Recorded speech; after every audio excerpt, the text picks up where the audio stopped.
সবেমাত্র বিদেশের মাটিতে পা দিলেন সুপ্রিমো আর রাজ্যে ঘুরে গেল খেলা। এত বড় উলটপুরাণ কিভাবে সম্ভব হলো? কোন জাদু বলে?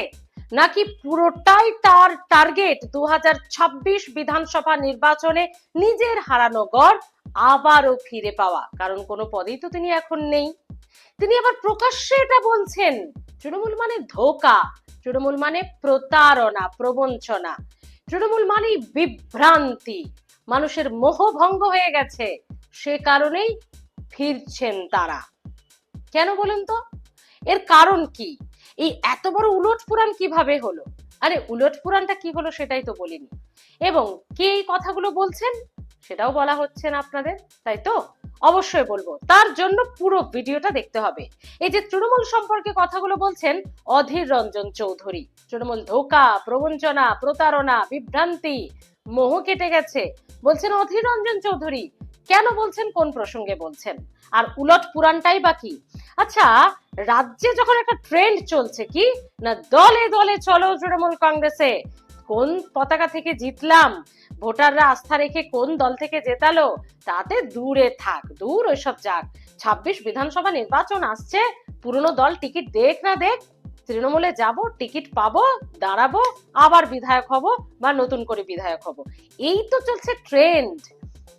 হ্যাঁ, ঠিকই ধরেছেন, হলদিয়ার বিজেপি বিধায়ক বাম থেকে এলেন ঠিক বিধানসভা নির্বাচনের আগে আগে, গত বিধানসভা নির্বাচনের আগে বিজেপিতে টিকিট পেলেন, দাঁড়ালেন, জিতলেন, আবার বিধানসভা নির্বাচন আসছে চলে গেলেন তৃণমূল কংগ্রেসে বিজেপি ছেড়ে। ঠিকই ধরেছেন। তাপসী মণ্ডলের কথা বলছি, এখানেই শেষ নয়। এই তো 24 ঘন্টা হয়নি, আমরা জানি ইতিমধ্যেই একমাত্র টিম টিম করে জ্বলছিল শিবরাত্রি সলতে সিপিএম এর বাম কাউন্সিলর, সিপিএম কাউন্সিলর উত্তর দমদম পুরসভার 15 নম্বর ওয়ার্ডের সন্ধ্যারানী মণ্ডল।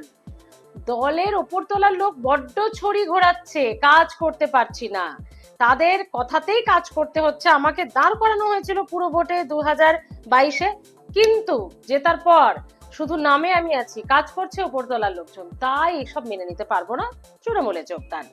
চন্দ্রিমা ভট্টাচার্যের হাত ধরে, পুরো প্রধানের হাত ধরে যোগ দিয়ে দিলেন তিনি তৃণমূল কংগ্রেসে। খুব ভালো কথা, মানে মানুষ এক ভোট এক চিহ্ন দেখে ভোট দেয়, এদেরকে জনপ্রতিনিধি করে, তারপর মনে হয় পুরনো দল এদের একদমই খুব চাপে আছে, বিভাজনের রাজনীতি করছেন। হলদিয়ার বিধায়ক প্রাক্তন এই বিজেপি বিধায়ক তো বলে দিলেন বিভাজনের রাজনীতি করছেন বিজেপি বিধায়ক, প্রাক্তন এই তৃণমূল বিজেপি নেত্রী, খুব ভালো কথা। তো যখন এই ট্রেন্ড, শুধুমাত্র তো সন্ধ্যারানী মণ্ডল আর তাপসী মণ্ডল নয়, আমরা দেখছি চলছে চলছে চলছে, এরকম তৃণমূল কংগ্রেসে যোগ দেওয়া চলছে, এটা খুব কোয়াইট ন্যাচারাল। শাসক দল বলে কথা, তার খ্যাতি, তার সুযোগ সুবিধা তো অন্য হবেই।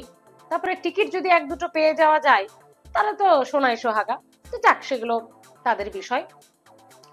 কিন্তু বিষয় হচ্ছে যখন এরকম একটা স্রোত চলছে রাজ্যে, কিভাবে সম্ভব হলো জেলা সহ সভাপতি সহ কর্মী সমর্থক নেতাদের এইভাবে তৃণমূল কংগ্রেস থেকে কংগ্রেসে ডাইভার্ট করা?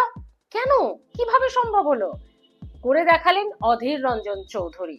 তিনি এটাও বললেন মানুষের মোহভঙ্গ হয়ে গেছে, সে কারণেই এবার তৃণমূল কংগ্রেস ছেড়ে ধীরে ধীরে তারা ফিরছেন কংগ্রেসে। অনেকে মনে করেছিল কংগ্রেস দুর্বল হয়ে গেছে, না, আসলে মুর্শিদাবাদ জেলার মানুষকে বিভ্রান্ত করা হয়েছিল, সাম্প্রদায়িক রাজনীতির শিকার হয়েছিল মুর্শিদাবাদে কংগ্রেস, যার জন্য এই দলটির, ধর্মনিরপেক্ষ এই দলটির বহু ক্ষতিও হয়েছে, কিন্তু তবু আমরা অস্তিত্ব টিকিয়ে রেখে মানুষকে সঠিক পথে পরিচালনা করব, বলছেন অধীর রঞ্জন চৌধুরী। কতটা কি হবে সেটা দূরের কথা, কিন্তু তিনি এটা বলছেন।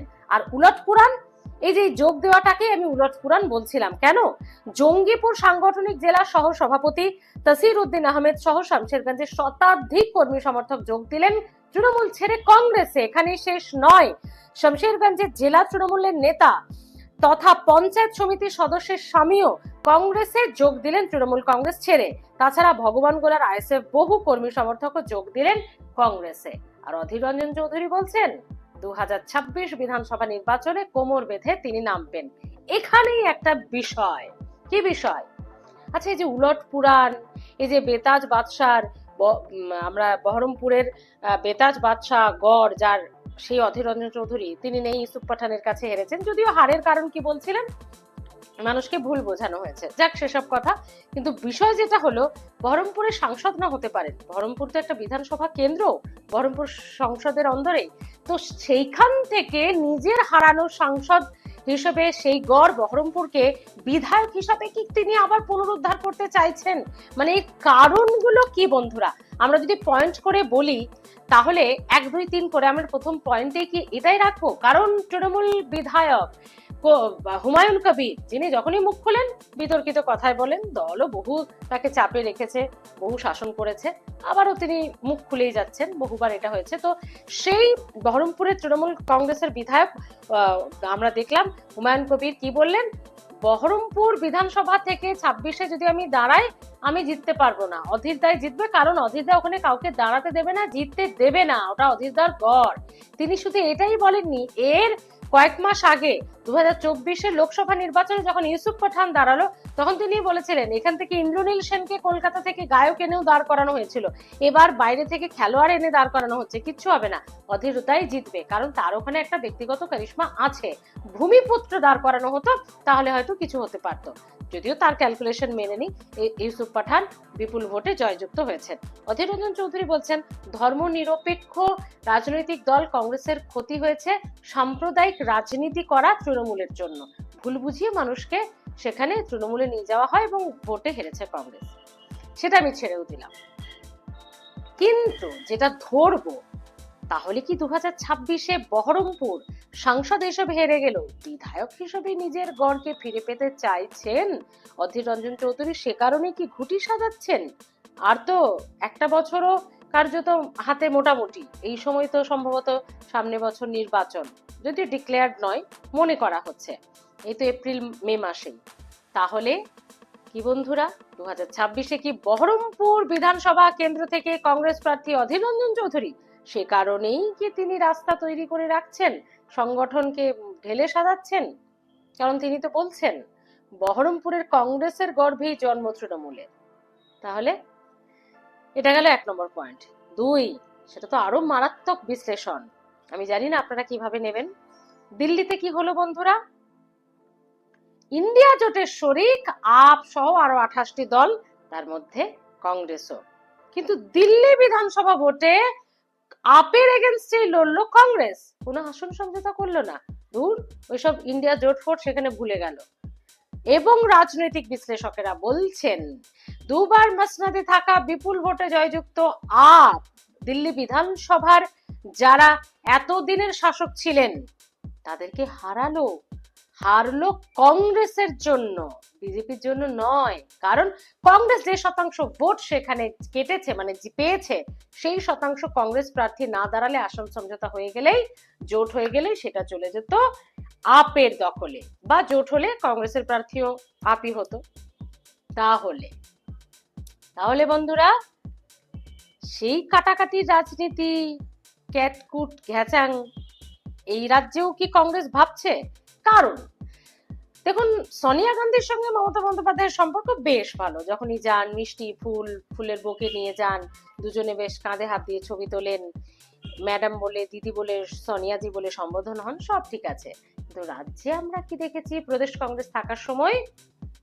বাপরে বাপ, অধীর রঞ্জন চৌধুরীর নাম করে না করে শাসক দলকে, তৃণমূল সুপ্রিমোকে, মুখ্যমন্ত্রীকে বরাবর চাঁচাছোলা ভাষায় আক্রমণ করেছেন।